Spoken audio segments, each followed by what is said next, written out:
नमस्कार दोस्तों, अपनी चैनल में आपका बहुत बहुत स्वागत है। जी हाँ दोस्तों, इस वीडियो में आप ईडियम्स और फ्रेजेस कुछ ऐसे कि एग्जांपल्स देखने जा रहे हैं जो कि बहुत डिफरेंट होंगे और आपको आपके जीवन के लिए बहुत कुछ सिखा जाएंगे।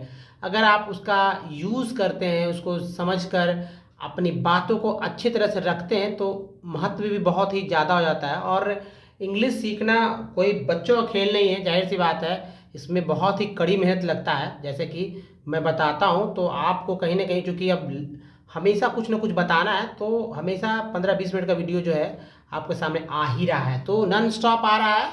लोगों तक पहुँचाइए, लाइक कीजिए, अधिक से अधिक लोगों तक लाइक करिए ताकि और भी लोग देख सके इसे। तो धन्यवाद ये कहने के लिए। अब देखिए, सबसे पहले मैं हेडिंग्स लिख देता हूँ ताकि आपको समझ में आए कि आज क्या हम लोग जानने वाले हैं। जैसा कि मैंने पहले ही बोल दिया, ईडियम्स है ना, ईडियम्स, ईडियम्स एंड फ्रेजेज, इसी का यूज हम लोग देख रहे हैं। Phrases, phrases, idioms and phrases हो गया। और ये जाहिर सी बात है, यहाँ तक है। अब देखिए पहला, देखिए जिनको दिखने में परेशानी हो ना, तो स्क्रीन को जैसे ही बड़ा करेंगे तो ये हमारी यूट्यूब की बहुत बड़ी उपलब्धि है कि वो बड़ा हो जाता है, लार्ज हो जाता है। स्क्रीन को बड़ा कर सकते हैं तो फिर ये कि छोट फिर दिखेगा नहीं। आप स्क्रीन को चौड़ा कर दीजिए, हॉरिजॉन्टल वे में रखिए, वर्टिकल नहीं रखें, और भी क्लीन दिखेगा। और बड़ा करके रखिए। जैसे जैसे एक आप मैं दे रहा हूँ, आप बताइए कि क्या होगा इसका। ठीक है,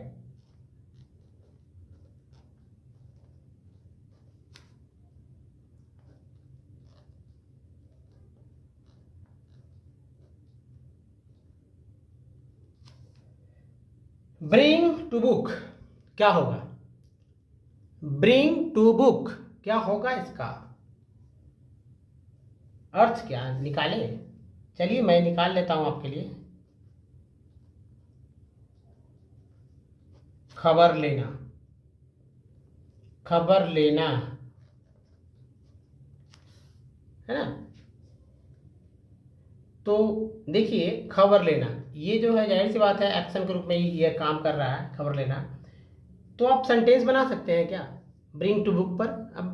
अब ब्रिंग टू बुक, अरे किताब लाओ, यही ना सोचेंगे। ब्रिंग टू बुक, किताब लाओ, किताब लाना, यही हम लोग सोचेंगे जनरली।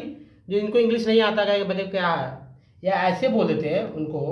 इसी बात को अगर सेंटेंस से बोलते हैं, जैसे बोलते आई और उसके बाद बोलते SHALL shall, I shall bring, I shall bring him to book, him to book, I shall bring him to book. देखिए, ब्रिंग टू बुक के बीच में, यानी टू बुक के पहले आप जो है आप पॉजिटिव एडजेक्टिव जो है लगा सकते हैं। ठीक है, तो ये सबसे बड़ी उपलब्धि है, क्योंकि यहाँ पर थोड़ा सा टेढ़ा हो गया है और ऐसे ही बनेगा। इसका अर्थ देखिए क्या होता है। मैं उसकी खबर लूँगा, मैं उसकी या उसका, मैं उसका खबर लूँगा। उसकी नहीं, उसकी बोले तो लड़का लगेगा ना। हिम मीन्स लड़का होता है, तो लड़का के लिए मैं उसका खबर लूँगा। खबर क्या करूँगा? लूँगा।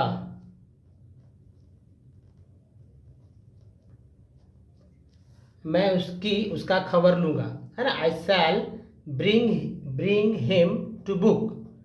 अब सोचिए, मैं और लोग तो यही कहेंगे ना कि मैं उसको एक किताब दूंगा, है। ब्रिंग मीन्स ला कर दूंगा।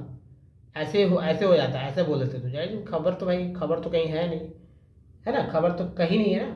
तो सोचिए सेंटेंस इस पे कैसे कैसे बनेंगे।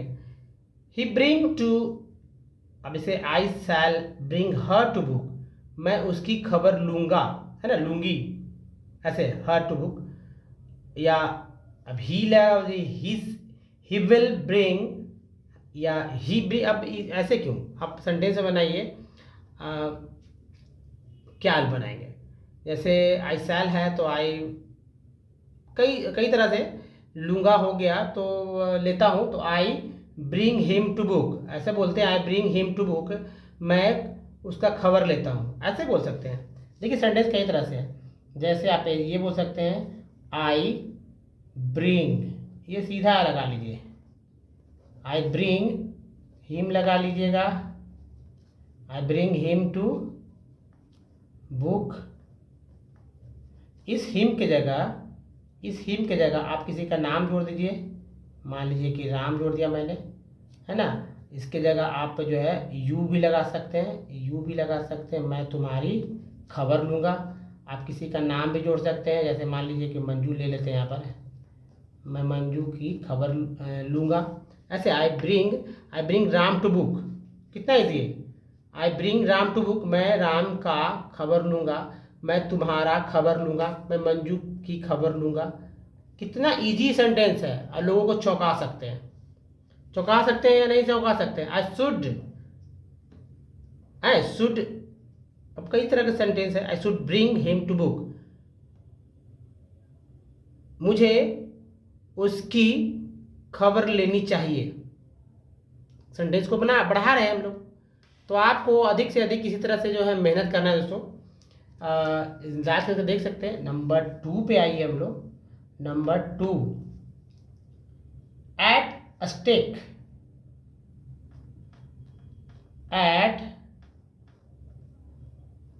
देखिए अगर फ्रेजेस से सिर्फ फ्रेजेस लिख देने से सब कुछ हो जाता है तो मैं सीधा फ्रेजेस लिख देता और कहता कि भैया आप इसे कर लीजिए। नहीं, समझना बहुत जरूरी है। अगर नहीं समझेंगे तो फिर बात बनने वाली नहीं है, तो इसको समझने का प्रयास कीजिए। एट स्टेक, STAKE, स्टेक, इसका हिंदी क्या होगा भाई?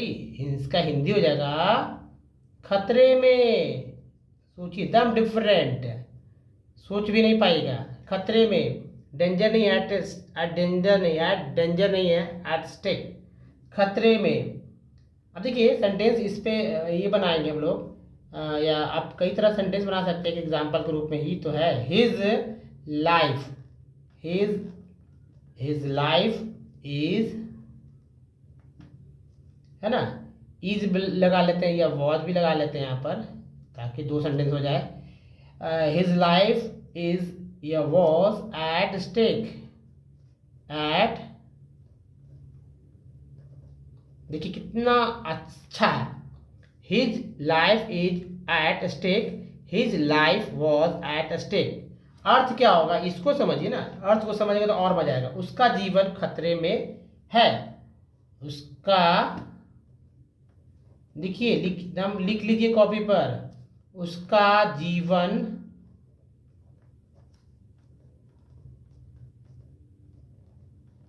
खतरे में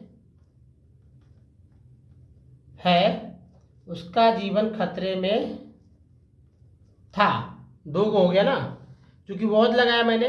उसका जीवन, किसी का नाम किसी का भाई दे सकते हैं, जीवन ही खतरा में क्यों रहे, उसका करियर भी तो खतरा में हो सकता है। His career is at stake बनाइए या लिख दीजिए। राजेश, नहीं हिज करियर ठीक है, राजेश करियर नहीं, हिज या हर भी लगा सकते हैं, तो बलिए हिज ही लगा लेते हैं। His career is at stake, उसका करियर, उसका जो है फ्यूचर, है ना। ऐसे भी बोलते हैं हिज फ्यूचर, हर फ्यूचर, किसी का नाम ले सकते हैं।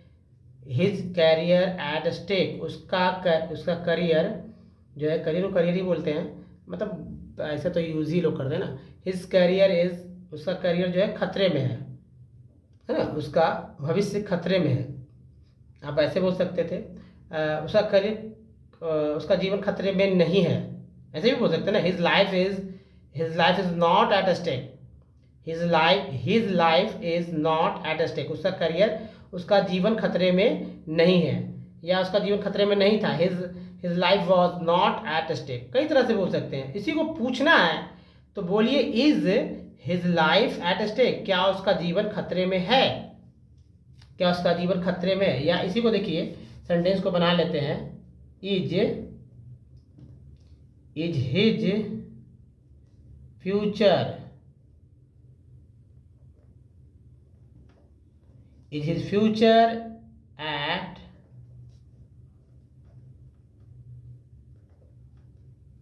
स्टेक, क्या उसका भविष्य खतरे में है, क्या उसका भविष्य खतरे में है। भाई मुझे तो नहीं पता, आपको तो अच्छा पता होगा, तरह तरह के सेंटेंस तो बताएंगे ही। अब देखिए एक और लेते हैं छोटा सा, ठीक है, आपको छोटा सा लगेगा लेकिन सेंटेंस बड़ा मैं कर देता हूँ। Beat a bitter a bitter pill to swallow,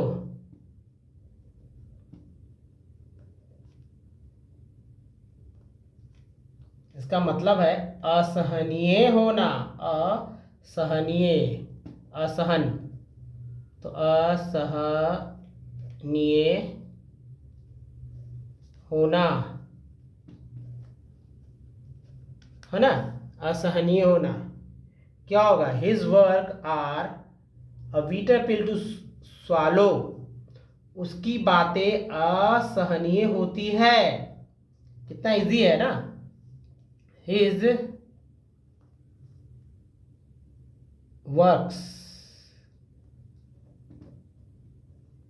his works are a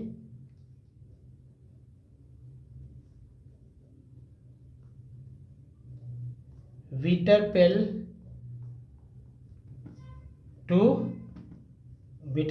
swallow,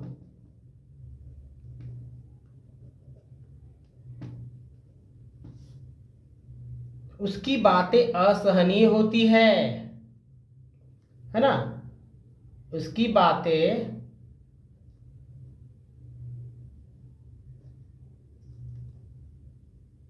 works का मतलब यहाँ पर बात से है, तो आप ये उसका काम असहनीय होता है, या जो भी समझिए यहाँ पर सेंस को पकड़ना है, ठीक है, उसका काम असहनीय होता है, उसकी बातें, या हिज थिंग्स, यहाँ पर कर लीजिए थिंग्स कर लीजिए, ज़्यादा अच्छा रहेगा, ठीक है, ताकि आपको भी कोई सुविधा ना हो। हिज थिंग्स, उसकी बातें,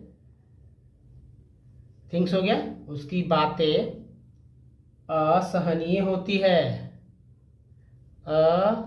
असहनीय, दोनों लिख लीजिएगा ऐसे ही, तो असहनीय होती है।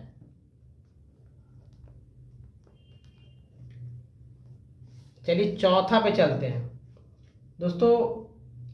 इसी तरह का सेंटेंस बना बना कर आप जो है बहुत कुछ कर सकते हैं, ठीक है।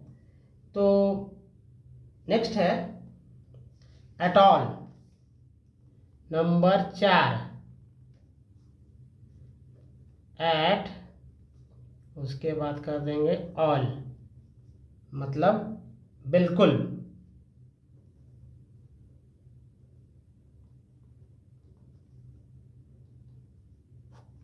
बिल्कुल। एग्जाम्पल देखिए,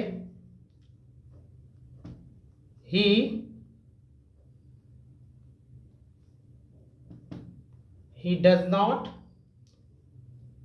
not know English,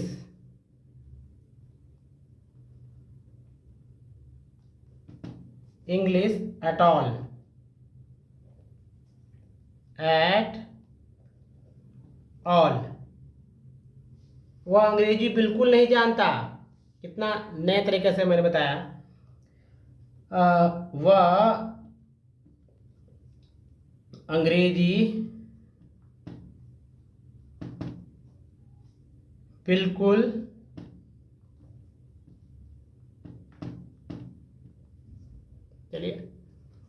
बिल्कुल नहीं जानता है। अब देखिए इस सेंटेंस को कैसे बोलेंगे, you don't know English at all, इसको ऐसे ही बोल सकते हैं ना, यू डोंट या ही डजेंट नो, ऐसे जैसे ये ऊपर डज नॉट को शॉर्ट में डजेंट भी बोल सकते हैं, लेकिन यहाँ पर मैंने पूरा किया है। तो ही don't know, he don't know, he don't know English, he don't know English at all, यानी कि वह तुम इंग्लिश बिल्कुल नहीं जानते। किसी का नाम रख दीजिए ना, यू की जगह नाम रख दीजिए। राम, राम, जैसे यहाँ पर देखिए ही डज, यहाँ एट ऑल का होता है बिल्कुल। He does not know English at all, वह अंग्रेजी बिल्कुल नहीं जानता। You don't know English at all, तुम इंग्लिश बिल्कुल नहीं जानते। किसी का नाम भी ले लेते हैं, जैसे Ram don't know English, Ram sorry Ram रख दो डज हो जाएगा, Ram does not know English at all, Ram English बिल्कुल नहीं जानते।